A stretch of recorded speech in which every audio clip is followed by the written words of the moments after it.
السلام علیکم ساتھیوں، کیسے ہیں آپ لوگ؟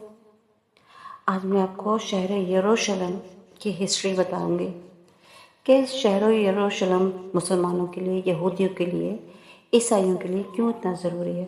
تو چلیں آئے شروع کرتے ہیں۔ شہر یروشلم وہ واحد شہر ہے جسے تینوں الہامی مذاہب یعنی یہودیت، مسیحیت اور اسلام کے ماننے والے عزت و احترام کی نگاہ سے دیکھتے ہیں اور اسے مقدس سرزمین تسلیم کرتے ہیں۔ یہ تاریخی شہر اپنے اندر مختلف قوموں کی تاریخ، عروج و زوال دیکھتے ہیں اور جنگ و جدل اور داستانیں سمیٹے ہوئے ہے، جس نے قدرت اور انسان کے ہاتھوں تکلیفیں برداشت کی ہیں۔ یہ مقدس شہر کئی بار اجڑا اور آباد ہوا ہے، لیکن آج بھی یروشلم لوگوں کے دلوں میں ایک انفرادی مقام رکھتا ہے۔ شہر یروشلم اپنے جغرافیائی حدود اربع کی وجہ سے بھی عجیب ترین شہر ہے۔ یہ شہر ڈھلوان پہاڑی پر واقع ہے جو جزائر کی سرزمین سے لے کے عقبہ تک پھیلا ہوا ہے، جو جنوب و مشرق کے علاوہ پہاڑی کے درمیان گھلا ہوا ہے۔ تاریخ یہ بتاتی ہے کہ یروشلم میں کبھی قحط نہیں پڑا، جبکہ یہ شہر 3000 سال پرانا ہے۔ یروشلم کی وادیوں میں موجود چونا پتھر اور بنجر وادیاں ایک پرکشش وادی کی شکل اختیار کرتی ہیں۔ اس کو ہر دور میں الگ الگ نام سے پکارا گیا ہے۔ اس کا سب سے پرانا نام جیبوس ہے۔ یہودی لٹریچر کے مطابق حضرت ابراہیم علیہ السلام نے اس شہر کو جرہ کہا تھا اور بعد میں ایک سالم نامی بادشاہ نے اس میں شیلم کا نام کا اضافہ کر دیا۔ اس طرح اس کا نام یروشلم ہو گیا۔ اس طرح دو عبرانی الفاظ جرو پلس شلم یروشلم کا مرکب بن کر یہ شہر یروشلم کہلایا۔ اس کے علاوہ انہوں نے اسے دا گولڈن سٹی کا نام بھی دیا تھا، کیونکہ جب سورج طلوع ہوتا ہے تو اس کی کرنوں سے یہاں سنہرا شہر سنہرے پتھروں سے بنے مکانات جگمگا اٹھتے ہیں۔ اس طرح مسلمانوں نے اسے القدس کا نام دیا، جبکہ یہود و نصارہ نے اسے یروشلم کا نام دیا اور آج تک اسی نام سے پکارتے ہیں۔ انسانی یادوں میں بیت المقدس سے قدیم مقام اب تک معلوم نہیں ہوا۔ اہل کتاب کے مطابق ایلیا وہ سرزمین ہے جس کے ذریعے انسان گناہوں سے پاک ہوتا ہے۔ یہی وہ جگہ ہے جہاں سے کائنات کی تخلیق ہوئی، جبکہ احادیث کے مطابق یروشلم میں سب سے پہلے خود حضرت آدم علیہ السلام یا ان کے کسی بیٹے نے قدم رکھا تھا، جیسا کہ حضرت محمد صلی اللہ علیہ وآلہ وسلم نے فرمایا ہے کہ روئے زمین پہ سب سے پہلی مسجد حرام ہے اور اس کے 40 سالوں بعد بیت المقدس کی بنیاد ڈالی گئی تھی، لیکن غالباً اس وقت یروشلم میں انسانی آبادی نہیں تھی یا اتنی نہیں پھیلی تھی۔ تاریخ کے مطابق سب سے پہلے یہاں آل سام یعنی حضرت نوح کے بیٹے سام کی اولادیں 2500 قبل مسیح میں آ کر آباد ہوئیں، جنہیں کنانی کہا جاتا تھا۔ اس لیے یروشلم کو قدیم تاریخ میں ارض کنعان بھی کہا جاتا ہے۔ پھر 2000 قبل مسیح کے زمانے میں حضرت ابراہیم نے عراق سے یروشلم ہجرت فرمائی اور یہاں سے ہجرت فرما کر یہاں پہنچے اور ہیبرو کے مقام پر سکونیت اختیار کی۔ کتاب مقدس اور ابن کثیر کی روایت کے مطابق اس وقت بادشاہ سلم حضرت ابراہیم پر ایمان لے آیا اور اس طرح ہیبرون میں حضرت ابراہیم کی طاقت و قدرت میں اضافہ ہو گیا اور یہیں آپ کی اولادیں ہوئیں اور یہیں آپ نے زندگی کا بڑا حصہ اسی مقام پر گزارا اور ہیبرون میں یہی مدفون بھی ہوئے۔ 40 سال کے بعد حضرت ابراہیم علیہ السلام کے پڑپوتے یعنی حضرت یعقوب علیہ السلام نے اسی جگہ خداوند قدوس کو خواب میں دیکھا تھا، لہٰذا انہوں نے اس مقام کو بیت العیل کے تعمیر کی، یعنی کہ یہاں پہ انہوں نے بیت العیل کی تعمیر کی، جو یہودیوں کا پہلے مقدس مقام مانا جاتا ہے۔ حضرت یعقوب کی اولادیں جنہیں بنی اسرائیل کہا جاتا ہے، یہ لوگ کنعان چھوڑ کر مصر کی طرف ہجرت کر گئے اور لمبے عرصے تک وہاں فرعونیوں کے غلام بنے رہے۔ اس زمانے میں قومی عمالقہ نے فلسطین پر قبضہ کر لیا، اور جب حضرت موسیٰ علیہ السلام بنی اسرائیل کو لے کر مصر سے نکلے تو اسی ارض مقدس کا ان سے وعدہ کیا گیا جو کہ بنی اسرائیل کو عطا ہونے والی تھی۔ اس وقت اسرائیلیوں کی تعداد 7 لاکھ سے بھی زیادہ تھی۔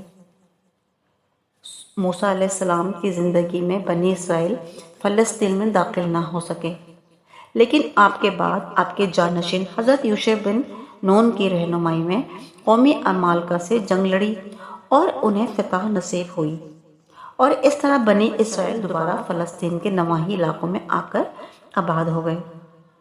حضرت داؤد کے بادشاہ بننے تک بنی اسرائیل کا دارالسلطنت ہیبرون ہی تھا، کیونکہ ابھی بھی یروشلم پر عمالقہ کا قبضہ تھا۔ لہٰذا حضرت داؤد علیہ السلام نے 2 لاکھ کی عظیم لشکر کے ساتھ یروشلم پر حملہ کر دیا اور عمالقہ کو مکمل شکست دے کے یروشلم کو اپنی حکومت میں شامل کر لیا۔ یہیں سے یروشلم کی عظیم تاریخ کا آغاز ہوتا ہے۔ حضرت داؤد علیہ السلام کے دور حکومت میں ہمسایہ شہروں نے بھی بنی اسرائیل سے امن کا معاہدہ کر لیا۔ حضرت داؤد نے یروشلم کے چاروں طرف اونچی اونچی فصیلیں کھڑی کر دی اور بڑے بڑے چشمے کھدوائے، پتھریلی وادیوں میں باغات لگائے گئے، اور یروشلم میں عبادت کے لیے ایک ہیکل کی تعمیر کروائی گئی جس میں تابوت سکینہ کو رکھ دیا گیا۔ یہ وہ پاک ترین جگہ تھی جو یہودیوں کے لیے مقدس مقام مانا گیا ہے۔ اس ہیکل کو حضرت داؤد کے بیٹے حضرت سلیمان علیہ السلام نے مکمل کیا، اور اس جگہ اونچی اور شاندار عمارت تعمیر کرائی گئی، اس لیے اس کو ہیکل سلیمانی کہا جاتا ہے، جس میں بڑے بڑے کمرے، آنگن اور روم بنائے گئے۔ اس ہیکل سلیمانی کو تعمیر ہونے میں 13 سال کا عرصہ لگا۔ اب یروشلم بنی اسرائیل کے دارالسلطنت بن گیا اور شہر کی شان و شوکت میں مزید اضافہ ہو گیا۔ شہر میں سینکڑوں نہریں کھدوائی گئیں، سڑکیں پختہ کی گئیں، اور اس طرح یروشلم اپنے دور کا سب سے خوبصورت ترین اور عظیم تجارتی مرکز بن گیا۔ ماہرین کا دعویٰ ہے کہ اس وقت یروشلم کا رابطہ دنیا کے عظیم ترین تہذیبوں اور شہروں سے تھا، جس میں وادی سندھ، مصر، میسوپوٹامیہ، فارس شامل ہیں۔ وادی سندھ کے شہر ہڑپا، موہنجو دڑو سے اہل یروشلم سونا چاندی، ہاتھی دانت، مسالے جات اور کپاس کی تجارت کرتے تھے۔ سلیمان علیہ السلام کے شاندار دور حکومت کے بعد بنی اسرائیل رفتہ رفتہ سرکش اور نافرمان ہوتے گئے۔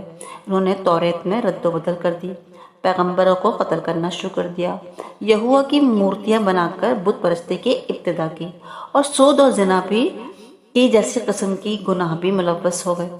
لہٰذا ان کی اس نافرمانی کے تحت یروشلم پر بیرونی طاقتوں نے کئی بار حملے کیے، اور 1000 سال کی اس طویل تاریخ میں تقریباً 17 مرتبہ یروشلم پوری طرح اجڑ کر دوبارہ آباد ہوا۔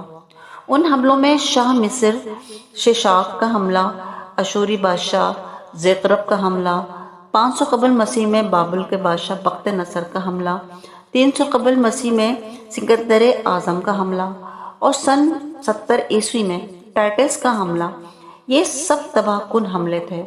ان میں بخت نصر اور ٹائٹس کے حملے سے یروشلم اور یہاں آباد لوگوں کو سب سے زیادہ نقصان پہنچا۔ اس حملے میں ہیکل سلیمانی نے مکمل طور پر تباہ و برباد ہو گیا تھا۔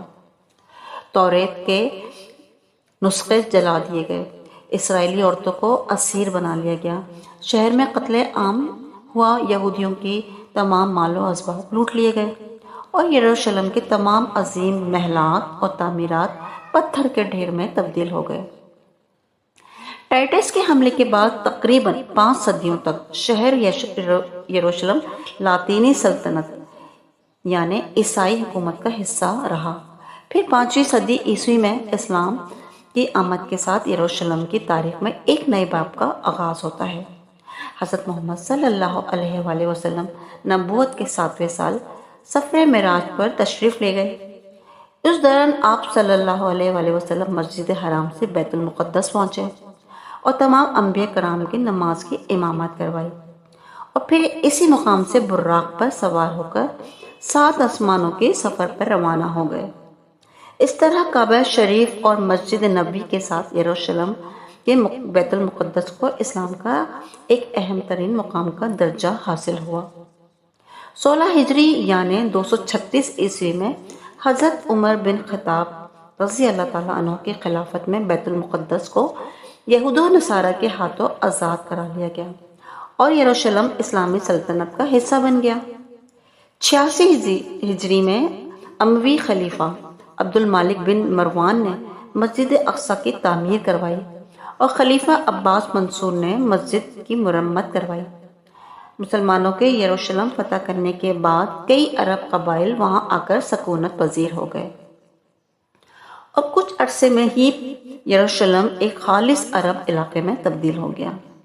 بنو عباس کی خلافت تک یروشلم اسلامی ریاست کا حصہ رہا، لیکن جیسے ہی اس کی خلافت کمزور پڑنے لگی تو 1099 عیسوی میں صلیبیوں نے بیت المقدس کو مسلمانوں سے چھین لیا اور یروشلم میں مسلمانوں کے خون کی ہولی کھیلی گئی۔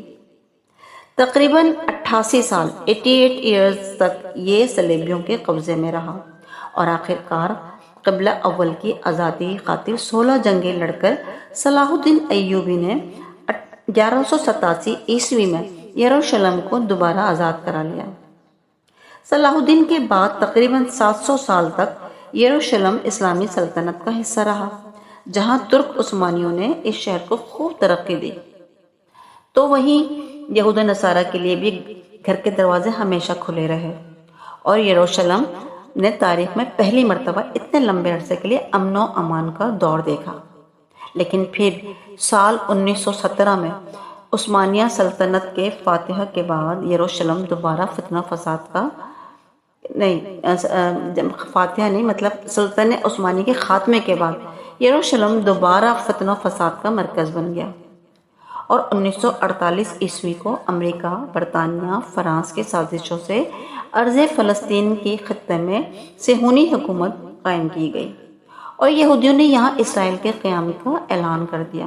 لہٰذا عرب ممالک اسرائیل کے خاتمے کے لیے میدان جنگ میں کود پڑے، لیکن یورپ اور امریکہ کے سہارے سے اسرائیل نے عرب ممالک کو شکست دے دی اور پھر 1967 عیسوی میں 6 روزہ عرب اسرائیل جنگ کے بعد یہودی یروشلم اور بیت المقدس پر بھی قابض ہو گئے۔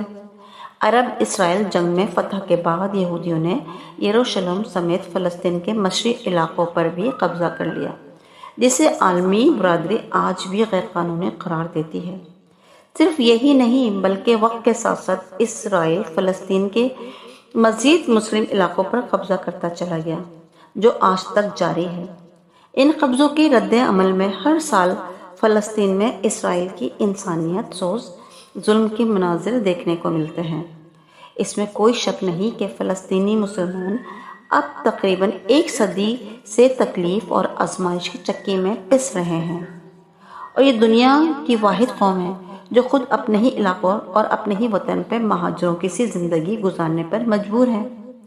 لیکن یہ بھی سچ ہے کہ دنیا بھر کے مسلمانوں کے دل اہل فلسطین کے ساتھ دھڑکتے ہیں اور وہ کسی بھی صورت اسرائیل کا ناجائز قبضہ تسلیم کرنے کے لیے تیار نہیں۔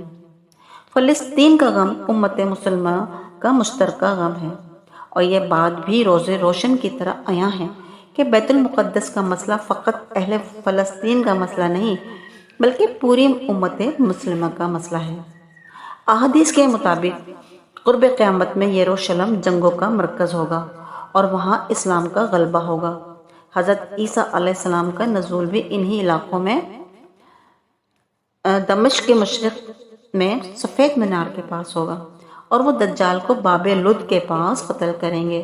باب لد فلسطین کے علاقے میں بیت المقدس کے قریب ہے، اور اس طرح فتنہ یاجوج ماجوج کی ہلاکت بھی بیت المقدس کے قریب جبل الخمر کے پاس ہوگی، اور قیامت کے قریب وہ وقت بھی آئے گا جب ایک مومن جماعت کے ہاتھوں مسلمان ایلیا یعنی بیت المقدس میں اسلام کا جھنڈا نصب کریں گے۔ انشاءاللہ.